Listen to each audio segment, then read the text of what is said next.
Hi, Bahamas, Alan Johnson, critical thinker. I mean, I can say that was quick. I got a voice note from the Venerable Gorman Bannister, the king of social media, quick messaging.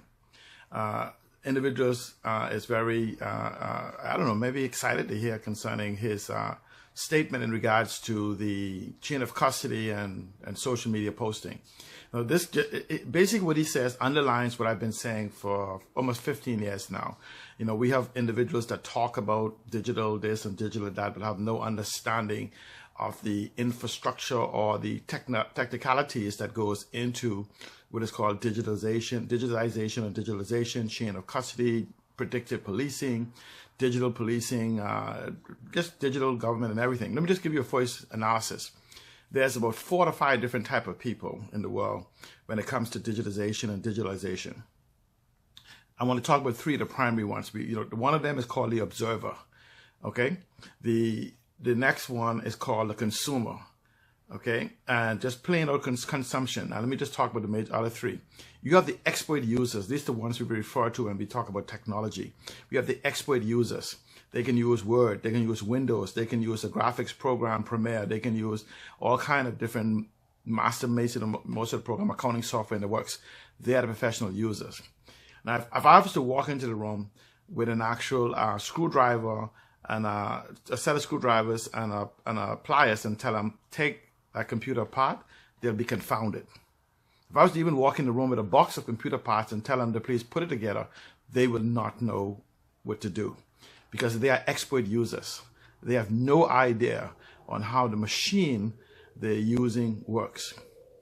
But there is a group of people that can put those apart, put those together and take those apart. Some of you call them computer repair persons, you know, assembly line individuals. They can put them together. But if you ask them to become an expert user in the software, there's a high probability that they can't because their discipline is taking those things apart and putting them back together. Then there's the primary person, and you walk into a room with a person and you give them a blank piece of paper and a pencil, and then you tell them, please design something for me that you've never seen before, a computing device or some configuration that you would love to see, and they will design it for you. But this is the powerfulness of what I want you to understand of that person in the room with that blank piece of paper and that pencil is capable of doing.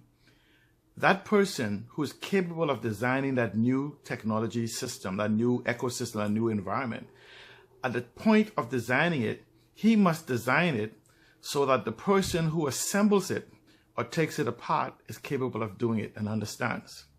He must also design it so that the user, the expert user, will be able to use it. He must also be able to design it so the admirers, the observers, can admire it. He must also design it so the consumers would want to buy it. The power is in the creative mind. There are many of us, and I use the word us, in the Bahamas. This is not something we just started doing. This is something we've been doing for over 40 years in the technology field. And I say the Bahamas. I'm not just talking the location Bahamas. I'm talking about in the diaspora is capable of bringing that creative mind to the table. Just inserted that there. But let me go back to Gorman Bannister's message. This whole concept of posting on Facebook and Twitter and Instagram and YouTube and whatever else, and we have this thing about slander. And I think that the garbage law in our book of criminal libel is garbage also. The libel laws is garbage. Because let me just go to step first. But the biggest problem we have is that we have this concept and we have all these laws in the Bahamas, and they call them digital laws. I've challenged the legal fraternity to show me one digital law in the Bahamas. It does not exist. But that's a conversation for another day. But here's the problem what they do. They believe because you say it's digital, it is digital. And Mr. Gorman Bannister is absolutely correct. So when you post something on social media, anyone posts something on social media, there has to be a means for you to authenticate that what is posted is actually you doing it. This is the age of spoofing, fake news, the big fake. I mean, it's so many different things that people can do, not just at my level, at regular level, that can imitate and simulate. So I might assume that if a video is posted with the most honorable Hugh Alexander Ingram saying that it's his intent to kill his wife, that we should then go and arrest him? Or another crime that he said he have committed? Maybe he said he have trafficked in a few kilos of dope. Is we supposed to go arrest him and question him because we see it on social media? No, we're not. What about the Deputy Prime Minister Peter Tanquest? What if he says that I have whittled away a couple $100 million through theft? Are we then to charge him because we see this video when he could be at home with his wife and enjoying his children and grandchildren, when this video just pops up and no one, you have this family saying he didn't do it, but we say, oh, we got the video? That's the age we're in. Authentication. So when he talk about this so-called chain of custody, let's go through it, right? A video is found on social media. A police wants to respond. And so they then come, and let's use me as an example. They said that C. Allen Johnson posts something on social media as a threat to the police, or even holding a gun. So they come and arrest C. Allen Johnson. Here's what I want from them. I want from them immediately the IP address for which it was posted. Okay, excuse the moment, I don't know. Okay, the lighting and the changing. But I want the IP address by which this item was posted. I also want the MAC address of the device for which this item was posted. So that's the MAC address, which is a unique identification for everything electronic in the world, has its own personal MAC address. Just like your DNA is identical, with the exception of twins, you have a MAC address. Mind you, they can also be cloned. Okay? It's not a story for another day. But I want the MAC address. I want the IP address assigned from the courier, BTC, Alive, or Cable Bahamas, that matches that MAC address. I also want the MAC address of the node in the community that supposedly service that MAC address. There's multiple nodes in any community, and then you go into the island. And so basically I want all of these things from Cable Bahamas, BTC, or Alive to show the chain of custody, each one of these along the way. And at the same time, when this crosses out of the Bahamas into Facebook server, there's something called hops. Your information may hop from New Zealand to UK to the United States, a couple of different servers. I want the chain of custody across all those servers. And so that means I would need let's use Facebook as an example. I would need the Facebook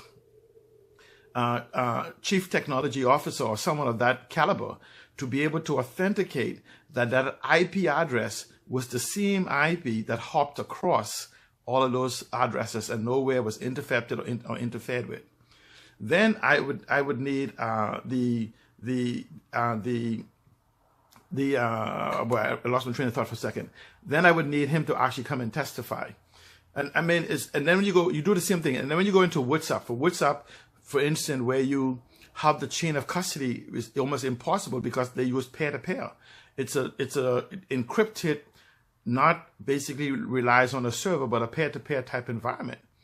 And the same thing with a lot of the other different things. So who then begins to authenticate all of these particular data? Then you also have what is called jurisdiction control. How does the Bahamas government, the police force, is able to reach into New Zealand, reach into the United States, and subpoena this information? We have no laws that gives them that authority to serve or something. I mean, there's a solution to this, right?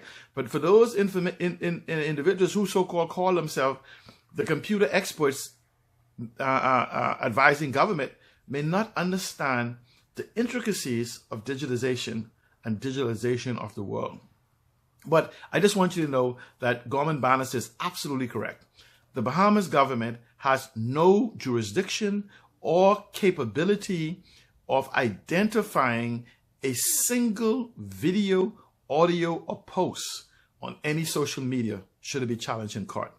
Rodney Moncur proved this during his trial for some pictures taken supposedly at the morgue. When I was working with him, we challenged the government, we challenged the Attorney General Alison Maynard Gibson to provide the evidence. And they just let the case just go away. And so I'm simply saying is that sooner or later, we're going to have to stop pretending that we actually know digital, that we actually do digital, that we actually do digital leadership. I am begging the Bahamas. 2022 is closer than you think. We no longer have the luxury of time. The world is digitizing. The OECD said it. WTO said it. The World Economic Forum said it. That we are changing. The world has changed. The G20 has caught off guard. But the Bahamas has the most unique opportunities anywhere. There's no other country in the world. I challenge a single expert in and out of the Bahamas to name me one jurisdiction as digitally prepared for the 21st century as the Bahamas. We need leadership in 2022, a collective of individuals that understands not just the present, but also the future, so the Bahamas can stand in it. We have the opportunity of creating tens of thousands of jobs per year, more than our population can meet. But it requires digital thinkers. It requires that creative mind to sit in the House of Assembly where the laws are created, that creates the ecosystem that allows you to thrive. But believe it or not, that creative individual is in all of us, given the proper information and direction, more so in the new generation of Bahamians we have, the millennials from 1980 to 1995, Generation Z from 1996 to 2010, and Generation Next, known as the Alpha Generation or Generation Alpha, from 2011 forward. We must prepare the Bahamas for them. We must surrender. The Bahamas was an inheritance was not inheritance from our parents, but actually a loan from our children, and we must return it to them better than it was received. We must leave a Bahamas for our children's children to own, to possess. I beg you, Bahamas, in 2022, as they begin to realign candidates, we already see that this current crop of candidates is out of touch and unknown, unrealizing that they are out of touch and unknown. I mean, you talk about digitalization, it takes 5 months, 6 months at best to create the digital ecosystem because of the tools already here. We don't have to create tools. But guess what is happening? So far, we have not had anything. We don't even have the digital report released yet on the digital Grand Bahama, on the green this and digital that, and this digital city. So I'm saying to you, there's going to be plenty of talkers in this community who can talk to you from the sense of expert users, expert assemblers, expert salesmen who have sold the technology, whatever. But we need to speak to those who understand the intricacies of creation in the new digital sphere. Thank you, Gorman Bannister. You're right on cue. Thank you for causing some people to reach out to me and ask me, is this true? You're absolutely true.